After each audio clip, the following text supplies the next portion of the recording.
Welcome back to the channel. All right, it looks like pretty much all the information we're going to get on Summoners Fest is now in. I obviously did my synopsis videos where we covered pretty much in detail the things that have been gone over.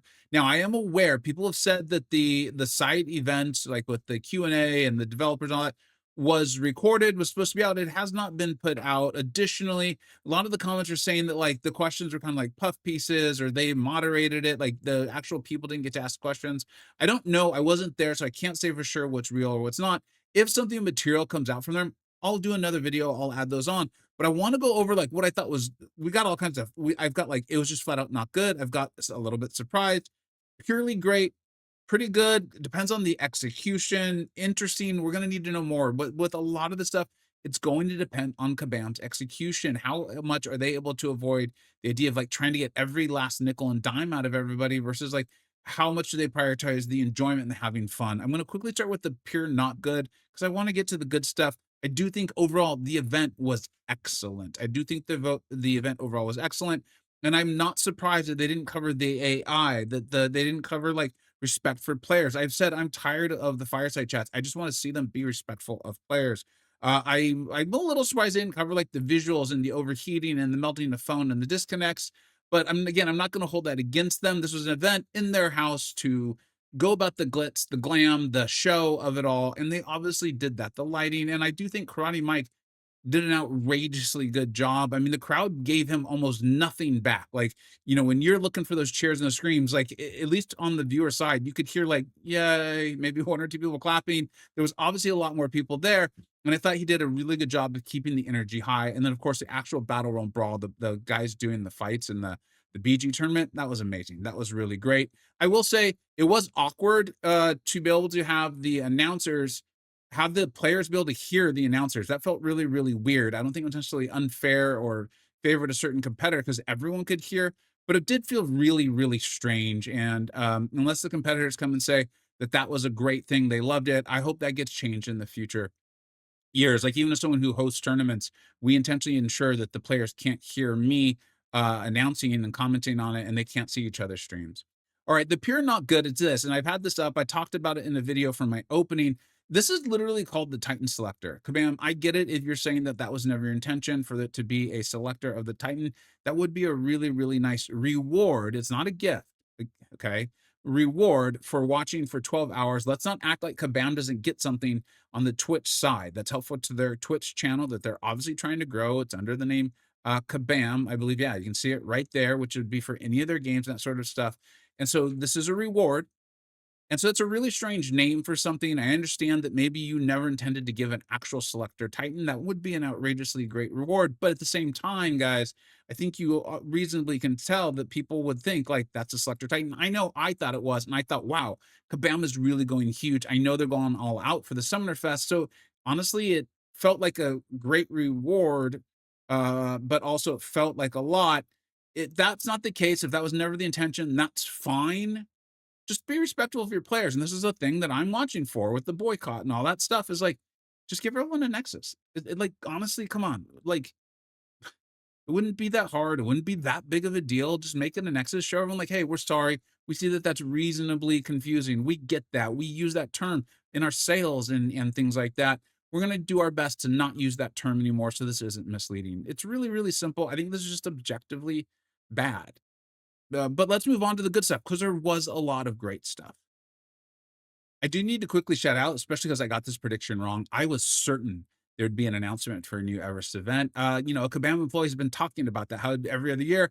I guess they were wrong, and I was obviously wrong on my prediction. So I do want to get that. And I want to also say I was obviously wrong on the name list coming into the game. I mean, they may eventually, but that had this amazing surprise. I think this is pure great. This isn't in my like because Kabam even went and said this is going to be earnable via playing the game. This will be similar to the Deathless Chase. Like they went out and made this very clear. You're not going to have to spend a bunch of money on this. You're not going to spend any money on this. You do the content, and I think you're probably going to have to. It is probably going to be progression, or at least like your accounts going to have to be a level to do the content.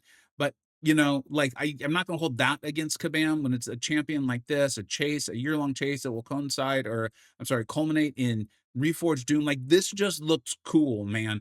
This just looks really, really cool. They're involving the story, right, with the Isoforge and all of that, and amazing characters that we have come to grow and love from the comics, the movies, the game. Star-Lord, we know it's gonna be Doom. They're even gonna be different classes. So this feels a little bit of like What If to me. They didn't say that, that's just me. This to me feels like pure win. I've been talking about this for months now. Kabam is at their best when they are prioritizing the collection aspect, when they're prioritizing the characters. Now they need to give us stuff to do with all the champions they make, but this is when they're at their best. This is hype. I can't see how they messed this up, and it was crashed on there, doing very detailed. This is how it's happening. This is when it's happening, starting literally this month, November 11th. I'm checking that out. The fact that it's going to go like literally today, the day this is going live. So I'm excited for that, and you're going to get it through doing content. I think that's big. That is huge. I love that. That's great for the game. It's just, yeah, I think that's really, really clear. Now let's get on to the like. This sounds great, but I know Kabam, so I'm a little bit reserved.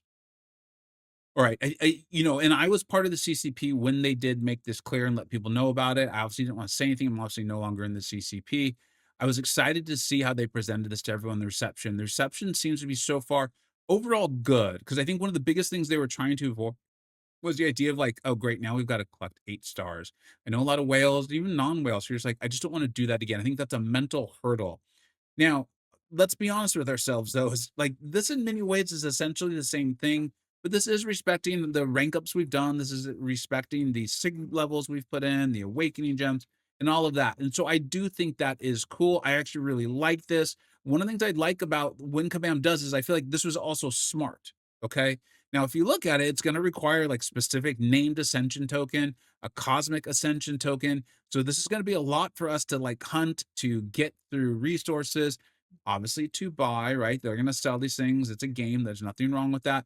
And that's going to be kind of like what concerns me is how much does Kabam respect and try to not grow the gap that already exists between the whales, even just to your moderate spenders, to your low spenders, of course, and then you're completely free to play.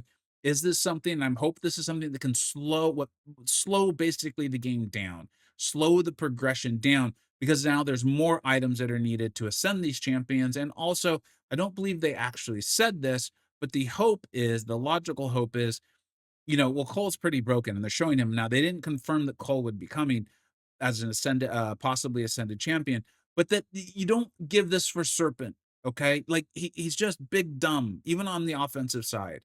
And this is a way to kind of like balance the game moving forward via like, hey, his ascension token just doesn't come out. Meanwhile, a bunch of other champions in his class have had multiple ascension choices. That's my hope for that. A lot of that's going to come down to the execution. It could be phenomenal. Could be phenomenal. So now let's go ahead and move on to the next one here in the Coliseum. Um, the fact that this is just replacing weeks of AQ, they joked about it. I like that they joked about it. I think I love them showing a bit of like not taking themselves too seriously. That no one very few people like maps of AQ. I understand there are a few of you out there. It actually did look kind of fun. I think it also opens up, and I like this way of opening up design space. It gives a variety of characters a place to possibly shine. Where before, when it's just battlegrounds or quests, and you're like an example is literally today. I was enjoying using Odin in the current side quest with like the protections and all of that. It was a good time. I was actually really enjoying it. This to me, Coliseum feels like a place where he might really shine. I'd be pretty pumped up for them. Like, oh, I might now take Odin to rank 3 or rank 4. I know he's always been good. Don't get me wrong, but if you were looking to really utilize him in battlegrounds and all that, there were obviously better options. Let's put it that way. He's very good, and I know a lot of people are very sensitive about Odin. He's a great champion. The concern here is this: remember raids? Now remember nightmare raids and the complexity that they added onto it. Okay. That it's just like, does anyone still fully feel like they know literally every single part of that node and what's going on in all those various nodes?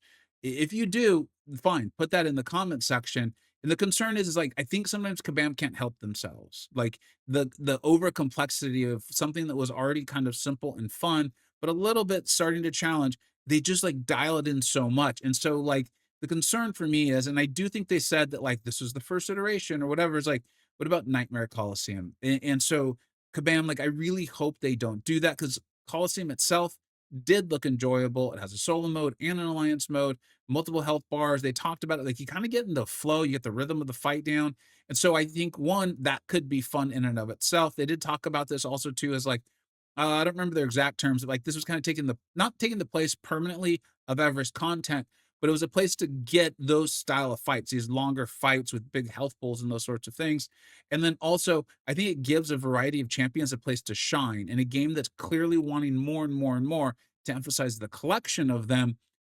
This is a place for your old man Odins, although he's very good, but your North Stars and champions like that, your Aegons, who everyone's like, he's good every 4 years or every 2 years, and then we just put him on a shelf. I really like that. I really like that a lot. I'm just concerned about the execution. Please, ma'am, do not let yourselves overcomplicate this like raids became. And then let's move on to the last one of like, I think this sounds good. I'm a little concerned about the execution here, which would be these collectives. Now, uh, on its face, this sounds pretty good, right? These are gonna be these like extra bonuses, attack, and things like that, based on a collection or like something that your champions share in common. Could be the class, right? Or they said like doing different debuff styles, or maybe it's gonna be passives. They very seem very open, and I think what I read into this was they're very excited about this idea and it feels open-ended. They're not gonna close themselves off. And I like that. I think that's really smart. In fact, this guy on the bottom left here was named Twice Baked Bread. If you have not, if you did not watch their live streams, you might want to watch my synopsis video from I think stream 2. He came on and this felt very similar to like Crash, where when they're on, you get the feeling they really are they're either great actors, in which case kudos to them, or they very much respect the players, they respect the game and the craft. And so they're taking this very seriously. They're having fun, but they're taking this seriously. I really felt like this guy meant what he was saying. And so it makes me excited about collectives because one of the things was he kind of admitted or said the quiet part out loud a little bit like, look, we get it. Some champions are better than others. And if you want to play in certain modes, sometimes it's better to rank up a certain champion. But you've got these other ones on your roster. They haven't gotten buffed yet. They're not bad necessarily, but they will benefit you. And I really like that. And as long as this stays just that, I'm fine. Again, my concern here is will Kabam be able to help themselves? How much is for sale? Is this something they're like, hey, they just naturally let flow as you collect champions? And if you've been playing this game long enough, the collection of champions is easier now than it's ever been. And it's been progressively getting this way, the amount of shards we get and that. So if this just stays like a fun way, hey, you beat the latest side quest, you opened up a new 7-star, cool. They may not be your favorite champion, but at least they're benefiting your account in some way, shape, or form. I'm all for that. A lot of people play this game purely for the collection. And so if they can bring your the more competitive players or players who weren't playing for the collection in by giving them some sort of bonus, I'm all for it. Just I got my eye on the execution and how much they're able to stave off, like just making a little bit more money off stuff. So there's that. Now we're going to get to the like. This was interesting, but there just was not enough information on it, and I could see this. This is where I get really concerned about it going the wrong way. And this was this Fortress assault on the light on I did do a stream rewatch and it's a couple of guys said it sounds like Fortress Assault. I still find that funny for some reason, so I'm saying it. But you can even say, like, you can see in the slide here, they're saying like more details to come. Like clearly don't know everything about this yet. They weren't comfortable with it. Like it sounds like it's going to be coming into the game, but we've seen this in roadmaps and things before. I'm just mentioning it now because this they did say like your total roster. That very much concerns me that here, you're ranking up 20, 30, 40 defenders. Again, I feel like the whales already have enough of an advantage in a variety of modes through prestige, which is even affecting our EQ now. This mode sounded cool though. It sounded like to me, and I could be totally wrong, but it sounds like your own almost your own personal war map that you set up for people. They can come and attack it. You can go and attack theirs. Players who've been playing long enough, like alliance bases, but maybe like your individual style base. So it sounded very exciting in theory, but there was so little information on it that the information we were given, I was immediately able to be like, oh, so now instead of ranking up 6 defenders for a Battlegrounds deck, I'm ranking up 20 defenders, for this thing instead, and big Mr. Whale's just gonna come in and obliterate my base. Like, that doesn't sound fun, but if it's not that, I think this could be really, really cool. And just to be clear, and why I have some more excitement about it is one of the issues with Battlegrounds is that it kind of has like this gotcha effect where like, oh, you don't have an option for Betsy Braddock. Too bad. You're dead now. And one of the reasons people like myself and others don't mind it quite as much in war, this like magic box defender with magic box attacker, like Pravita Pravarkar, one of the reasons we don't mind it as much in war is because you can plan, you can see what's coming. And so in this scenario, if it's a similar situation where you could plan a little bit, could be fun, especially if they evolve synergies.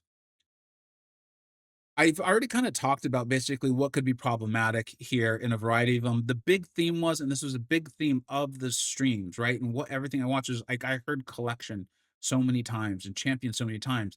Now, I'm the person who's been saying that's what Kabam needs to go back to. That's what they need to be emphasizing. I don't mind streams where they talk about all the champions because I think that's what they're good at. The concern is that where they're gonna just really hyper focus on the monetization? They're like, "People are getting tired of Battlegrounds and the Magic Defender with the Magic Key, so let's shift all of that hyper overdriven monetization to now this." That's my concern. What I'm hoping is there's enough modes and a variety of places to play for a variety of people to enjoy, that the monetization and the intensity of it can go down across all of the modes and therefore feel more natural and maybe even fun for you to dive into. That's my hope. I'm not saying that's what I'm predicting. Also, last, for anyone, and I did talk about this a little bit in the beginning, they didn't address the AI. They didn't address respect for players. They didn't address the visuals and the graphics and like melting of phones and all these. The things that I'm boycotting for that we've talked about and I will continue to watch for. I also said though, and this is why I want to be fair. I also said that I didn't think, and I always kind of hoped that they wouldn't address that in this. I don't want to see any more fireside chats. This being Summerfest was meant to be a celebration. I think they put on a great celebration. Yes, I would have actually liked it to be addressed in a dev panel or something like that, but if they didn't do it, I actually think that's fine because I wanna see action. I don't wanna see words. I wanna see 2.0 is, AI 2.0 is live. Here's what we're doing. I wanna see visuals get toned down, phones not melting, phones not overheating. I want to see things like, hey, we messed up. We called it a Titan selector. That's on us. That's not what we meant, but holy crap, we shouldn't have done that. Give everyone a Titan Nexus. The posts have been better. I think comps have been better. So there has been movement forward in that direction as far as I'm concerned over the last couple of months. What I want to see is, does that continue to happen? And no sort of like speech or special slide deck was going to make me feel like, oh, cool, they're going to do that for the next 3 months. You know, the CEO of the company came up. I believe his name was Simon. I thought that was really nice. It was a very nice speech. But one of the things he talked about was like getting feedback and honesty and forthrightness from the people he talked to and how he was going and asking them. And it's like, that's really cool. It is. But the reality is, he got feedback from the people that enjoy this game so much. They either work for the company making the game. Do you think they were gonna be forthright with the CEO? And I admire their fortitude if they were, they should. And also people who spent money to go hang out with their alliance mates who work for the company or love the game so much they traveled to Vancouver. In other words, this wasn't really the crowd to get constructive criticism from because it was actually the people who make the game and the people who support the people who make the game. Meaning they're pretty much going to say everything you're doing is wonderful because they're having a great time. That doesn't make them liars. It just means you got feedback from the group that is by far the most likely to tell them they're doing a great job. And so that's why I just don't want to see any more speeches. I don't want to see any more of the stuff. I just want to see it fixed and why I'm so okay with it not even being mentioned at Summoners Fest. Let me know what you think I got it right. Let me know what you think I got wrong. Let me know what you're hyped for and what you're a little bit worried about because I'm sure there's going to be some. Thank you so much for watching. Take care.